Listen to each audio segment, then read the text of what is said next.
So imagine you're a young, white-collar professional male, say, and you've decided that you're tired of your Apple Watch. You're tired of people making fun of you for it, and you're going to buy yourself your first big luxury wristwatch. So what do?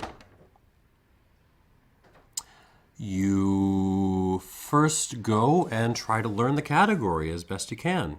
You learn what's out there, what the standards are, and then you kind of do some self-examination. You figure out what exactly do you need? What are your requirements? What are your wants? What would be nice? What is the budget you're working with? What are you willing to pay? Maybe you should go out and go to some stores, try some physical items, and then once you've sort of gotten comfortable with what you know about your own needs and what you know about the category, then you can try to find the best fit for you and the best value, and really just kind of what floats your boat, and you pull the trigger on that, right? Right? No, that's not what you do. What you do is you go straight to some watch sales website, Joma Shop, Chrono24, one of those, and you stare into the endless sea of wristwatches that you could potentially buy. Lines and lines and lines of them. Which of them are good? Is that a good deal on that particular one? What are the differences? They all kind of look the same. Which one? So you start to feel anxiety before the endless abyss of watches. But then you remember. Oh right, Rolex. Rolex is a really good watch. Why don't I just buy a Rolex? And then you remember that your friend who works in the same department as you has a Rolex, so you text him. You DM him and you say, hey bro, I know you got a Rolex. Is it just kind of mid or is it straight fire? And he says, yeah bro, I put myself down on the waiting list, but then I got tired, so I bought a used one on secondary, and it's fine. Looks good, does the job, it's fine. And so you get very excited, and you go to the Rolex webpage, you spend all 10 minutes there, and you decide you want the Rolex Submariner with the date in stainless steel with black dial. And you go right down to your Rolex dealer to buy one, and they say, oh, there's a waiting list, we don't actually have one. And now you're convinced that you've made the right decision, right? Because there wouldn't be a waiting list unless this thing were really awesome and the best possible thing you could be getting. Which means you can ignore that one YouTube video you scrolled past that said Rolexes were like overhyped and too darn expensive for what they are. So you put yourself down on the waiting list and you go maybe 2 days, and then you say, screw it, and you go on some secondary website. You pay 16 large for your stainless steel black date Submariner, and a couple of days later it shows up and you get your box. It's very nice. You open it up and there's your watch, and it looks very nice. The finishing is excellent. You pick it up, it's quite heavy. You weren't expecting that. That's very nice. You put it on. Looks good. The bracelet is maybe a hair bit too large, but you can get that resized, can't you? So it's really very good. It's fine. It's nice, and you feel relieved, and you feel very happy with yourself that you have got the best watch, and that you have made a great decision as a consumer. Except you haven't really. I don't mean you haven't made a great decision. It means, in a certain sense, you haven't really decided at all. Decision, usually amounts to like, you know, deliberation, first of all, like considering various options, gathering what information you have. So, but this is not, and you really didn't do that. This isn't, but this is also not quite. I mean, obviously, you didn't step away, so you didn't make you did not make a decision in that sense. You got to watch, but it's also not like you just bought through expediency. Like, so what I mean is, if I am going to a party, and I swear I'm going to get to spirits in a second. If I'm going to a party and I need to bring some dessert, and I'm running late and I forgot all about it, and I take 2 minutes to figure out a bakery on the way, and I take 2 minutes at the bakery to pick something that looks like it'll be fine. What I'm doing is I'm choosing with expediency, and I'm fully aware that I'm not maybe buying the best possible thing. I just need something really fast, and I'm operating on limited information and limited resources to get something that'll do. But that's not quite what you're doing. You are almost, you're telling yourself you made a decision, but in a certain sense you hand the decision off. To who? To what? What decided if it wasn't you? I mean, you want to say something like some kind of like conventional cultural norm or something like that. Heidegger, Martin Heidegger, the German philosopher, had a term that I think is useful for describing this sort of thing. So in German, you have a word man, M-A-N. It's an impersonal pronoun. It's basically equivalent to the English word one, as in one can never be too careful. That kind of one. So what Heidegger wants to talk about is basically the collection of sort of conventional cultural norms and assumptions as sort of bundled together. So he takes the word Mann and puts a neuter article in front of it. Das Mann, in English, the one. He talks about this at length in Being in Time and then kind of nowhere else. So the one, not neo, but the one as in the kind of the collection of sort of generalized cultural conventional norms and assumptions bundled up together, all of them, whether they be right or wrong or even coherent together, bundled together as a self, as an acting self.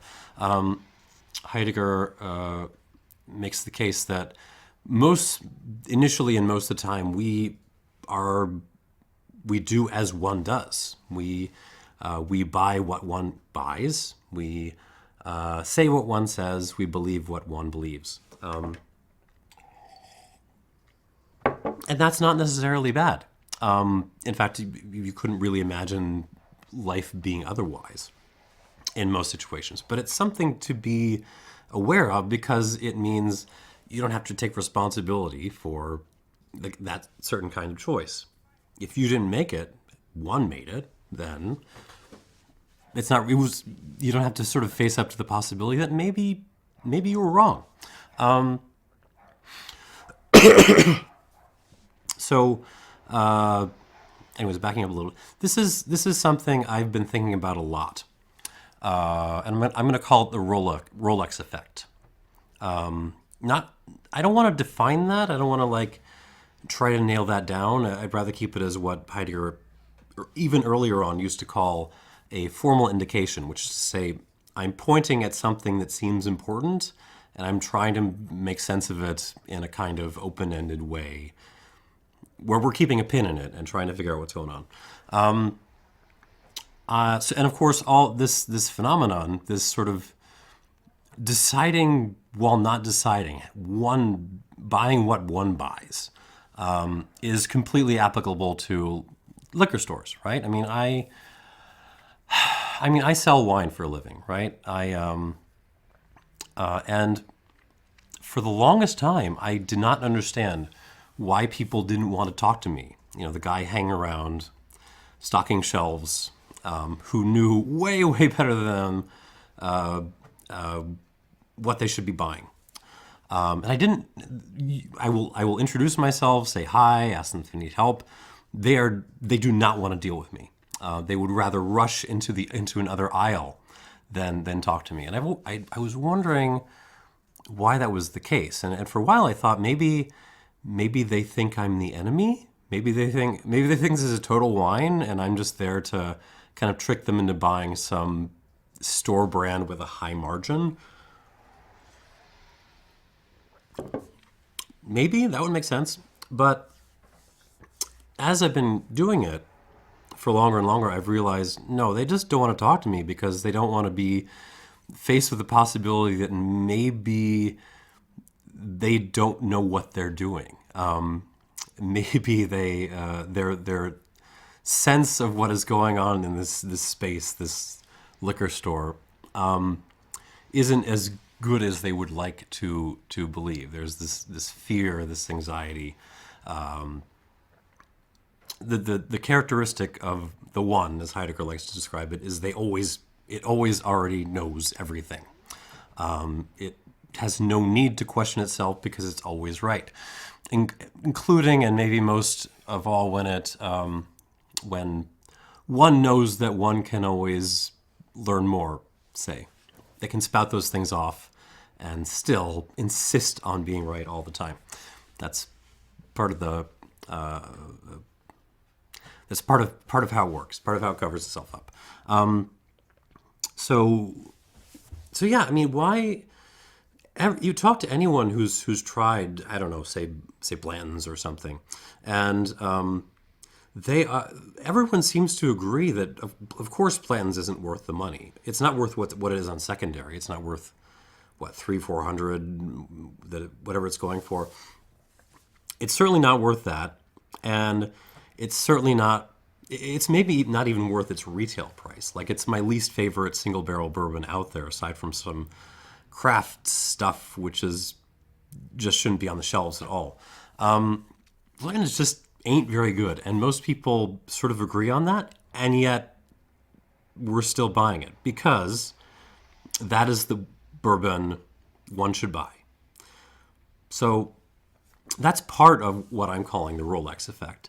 Another part of it is, another side of it, I should say, is the producers themselves. By the way, the reason I don't have a glass of anything in front of me and I'm not giving a review is because my nose is all stuffed up. I'm congested. I can't. But I need to do a video, so here it is. It's me doing philosophy stuff. I mean, the producers. It also has an effect on the producers. I mean, so back to Rolex for a second. It's not every single watch that Rolex makes that people want. It's really a small, tiny section of maybe half a dozen watches and their variations, usually in stainless steel. Around, I think it was 2004, 2005, Rolex came out with a model called the Cellini Prince, which is, the Cellini Prince is my favorite Rolex. If you gave one to me, I might actually keep it. And it is a rectangular dress watch made from precious metal, and it's as traditional and sort of I can't say retro because everything Rolex does is just connected to some tradition. It's as traditional as anything in the Rolex catalog. They basically took an old design of theirs and sort of made it a little larger, updated it a little bit. That's the Cellini Prince. But they put it out, and it was really funky. But no one, it didn't look like a Rolex to people. People just kind of walked right past it because it's a rectangular dress watch made from precious metals, and they want a Daytona, they want an Explorer, they want a Submariner, etc. So they made it for a couple of years and then dropped it, and then seem to have learned their lesson since. The last if you can call a new model from Rolex, is really the Sky Dweller. I hate the Sky Dweller. It's a GMT that works less well than a GMT. It's an annual calendar that works less well than an annual calendar. But it's huge. It's ginormous. It's kind of ugly, and it looks like a Rolex, and people love it. People have been buying it. So great success to them. But like that other side of the Rolex effect is they are being pushed to keep on making those same half dozen designs over and over and over again. And even when it's a variation, it's basically the same thing. So when I say making the same thing over and over again, that doesn't preclude making new colors, limited editions, things made in different metals, on and on and on. But it's all the same thing. Heidegger, in occasional places later on, talks about replaceability as a phenomenon, which is kind of a bad term for basically this idea of having the continual flow of new, fresh, cool, fashionable things coming out, which are very exciting and are to be bought and shoved onto the shelf immediately, but they're all basically the same. It's kind of a defining feature of the current age for him. So yeah, that's that other side of the Rolex effect is producers being continually pushed to produce the watch one must produce if one is Rolex. Because they're not going to be rewarded otherwise. I mean, and of course, this too applies to spirits. It's not just that people just reach up and grab that Macallan 12 because Macallan is the one you buy. It's because it's that, as happy as Macallan is to be, I'm sure, to be making all the money in the world, they are well aware that if they tried to do anything different, like, people wouldn't even recognize it as Macallan. The saddest thing in the liquor store is the Buffalo Trace White Dog. Buffalo Trace makes a lot of little experimental things, right? There's experimental series, the Ancient Age Oak. But it's all, if you sort of drill down, mash-based, oak-aged, American-style, whiskey. It's, the oddball in that range is the White Dog, and no one wants it. If they kept pressing on in that direction, the worry would be that's not the spirit that one makes if one is Buffalo Trace. So why bother doing that when you can just make millions and millions and millions of new, bottles of bourbon or whatever. There is a third side to this that I've been thinking about, and it's the one I most question. What happens when you have those first two things going on, those first two sides, and at the same time you combine that with extraordinary income inequality and an economy that is swiftly becoming the great contradiction of both being a planned centralized economy and privatized. What does that look like when you sort of put all those elements together? What happens when the whiskey one ought buy, the whiskey one is demanded to buy, is suddenly, even if it were on the shelf, like, you couldn't get it or you couldn't afford it. Like, Marx talks about commodity fetishization, right? But this is like, we're talking about investing things which, with production numbers in the millions, with religious significance and magical powers and all of that. I don't know. I'm still thinking this through, and this is really just a thinky video to make up for the fact that I can't do tasting notes right now. That probably clipped. Oh well. And all three of these things, though, are driven by, ultimately by bad faith, right? In a certain sense. Bad faith, Jean-Paul Sartre, it's, we lie to ourselves, and constantly. We know at some level that, Macallan is, we don't even know if Macallan is the best Scotch or not. But it's just too damn hard to take responsibility for buying, for maybe buying the wrong thing. Producers know they could seriously think about trying to do something radically different. Why not? They could. They have the money. Hennessy, for all its production numbers on the VS, they know they could perfectly well put out something bottled at barrel strength or 50% or whatever. That's with no additives. But that's not what the brandy that one produces if one is Hennessy. At least so they tell themselves. And we know we could probably change our economic conditions, but we don't. And we constantly ignore the possibility of doing so. So it's bad faith all around, including from me. Sartre is very clear that that people demanding sincerity are themselves very deeply in bad faith. So that goes on me too.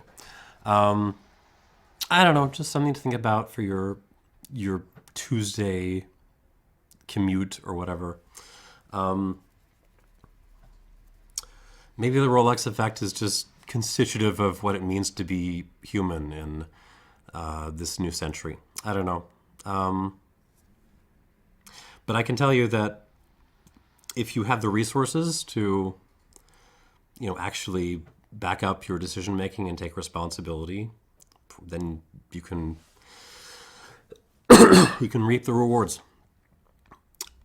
with some pretty good stuff. Thanks for watching, and cheers.